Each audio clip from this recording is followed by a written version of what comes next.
அன்பு இறை சமூகமே, இயேசுவின் தோள்களும் நாடுகளின் போர்களும் என்ற தலைப்பிலே சிந்தித்து பார்க்க உங்களை அன்போடு அழைப்பு விடுகிறேன். ஒரு மனிதனின் தோள்களில் சிலுவை இருந்தது. அவர் பாவத்தை மீட்டெடுத்தார். ஆனால் இன்று நாடுகளின் தோள்களில் ஆயுதங்கள் இருக்கின்றது.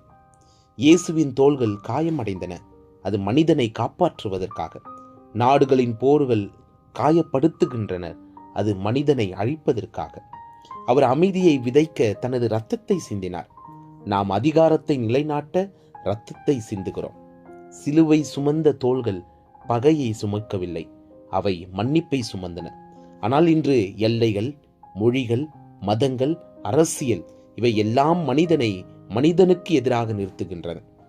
நாடுகள் போரை தொடுக்கும் பொழுது மனிதர்கள் தாயும் குழந்தையும் கனவுகளையும் இழக்கிறார்கள். இயேசு சிலுவையை தேர்ந்தெடுத்த போது மனிதன் நம்பிக்கையை பெற்றார். இன்று உலகம் கேட்கிறது, எப்படி ஜெயிப்பது? இயேசு பதில் சொல்கிறார், அன்பால் மட்டுமே. ஆயுதங்கள் அமைதியை உருவாக்காது, அன்பு மட்டும்தான் அமைதியை பிறப்பிக்கும்.